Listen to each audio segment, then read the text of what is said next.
Now, Fox 44 Sports with Taylor Viles.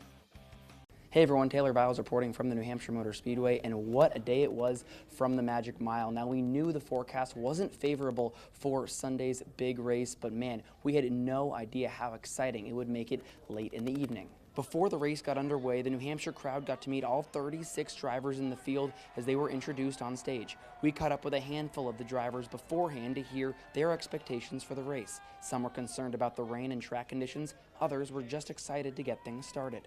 Brad Keselowski! There's going to be some significant weather adversity throughout the weekend. Probably a strong chance that we end up racing on the rain tires. You're typically feeling out of control in a wet weather race, but when we did it, it was a lot better than I think we all thought it would be. I mean, it's gotten rougher over the years, and seems like more cracks and more things that you feel upon driving around here. So. They're a passionate group of fans, and we're not always up in this area often, but they really do heavily support the NASCAR group. This place has put a lot of people on the map from the Northeast, not just drivers, crew chiefs, crew members, you name it. It's a special place. And New England Patriots linebacker Matthew Judon on site for the Cup Series. He was supposed to be the honorary pace car driver, but the slick track forced him instead to ride shotgun. It's Judon's first racing experience. After a quick conversation about the different drivers, he decided who he's pulling for.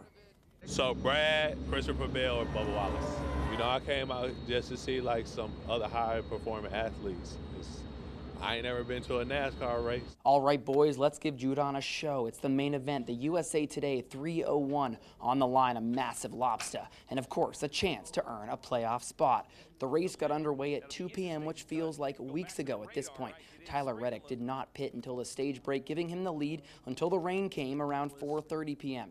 At one point, it was an absolute downpour, but the track was dried and cars went back on the track. More than 2 hours later, Reddick had thought he'd won, but he had to keep on racing. On the wet weather tires, Reddick was able to hold the lead until lap 242, and Christopher Bell passed him on a restart.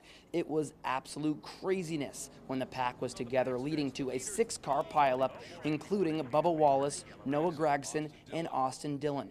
Overtime was needed after multiple late cautions, but Christopher Bell held on and claimed the victory in the USA Today 301.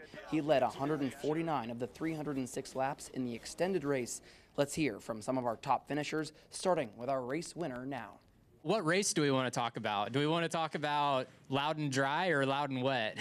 Yeah, just a lot of fun. That was so much fun. Even if if I was in the lead, it would have probably been hard for me to hold him off. So he was just really, really good all day long, and in the wet, the dry didn't matter. So, yeah, for us to finish second, a good solid day with, having a truthfully probably 25th place car, we were not very good. It's funny seeing some guys that have no dirt experience just drop anchor right away. It's like, they have no clue where to be, but.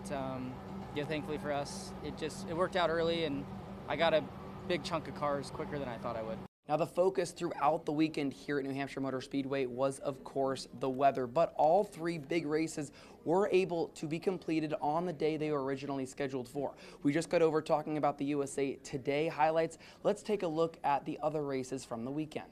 On Saturday morning, Justin Bonsignor won his 2nd straight modified series race in New Hampshire. He held off his cousin Kyle for the victory. And in the afternoon, we were treated to an overtime thriller in the Xfinity Series. Cole Custer led for much of the final stage, but it was Christopher Bell taking advantage of a stumble down the stretch 3 wide. He was the first to checkers for his 4th Xfinity win in 4 tries, and of course, he swept the weekend.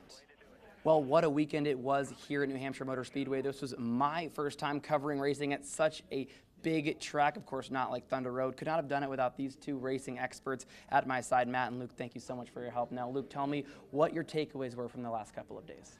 Really, it all started with the first 10 laps of the Xfinity Series race. Wet conditions being used. The track dried up really quickly because thankfully the rain held off. Slick tires went on after a couple of great laps of racing action. Then on Sunday, it was totally different, the USA Today 301. Most of the race done in the dry, heavy rain hit. They had to go onto the wet weather tires at the end of the race, but both times, somehow, Christopher Bell, as he said, 2 different Loudons, he took the win and the sweep.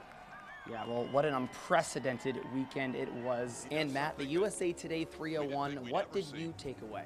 Well, I mean, unprecedented is the perfect word for it, Taylor. I mean, we've never seen the Cup Series or the Xfinity Series, I think, race on wet tires here at New Hampshire Motor Speedway. I just feel so bad for Tyler Reddick, though. He had the win. It seemed clinched at some points when we thought NASCAR was going to call the race for rain. I was in his pit stall waiting for them. They were excited, hoping to get the win, but ultimately just wasn't his day. Christopher Bell could not be beat this weekend. Yeah, what an incredible weekend it was. Well, that'll do it for us. For Matt Holderman and Luke Marcheski, I'm Taylor Viles signing off for the final time from New Hampshire Motor Speedway.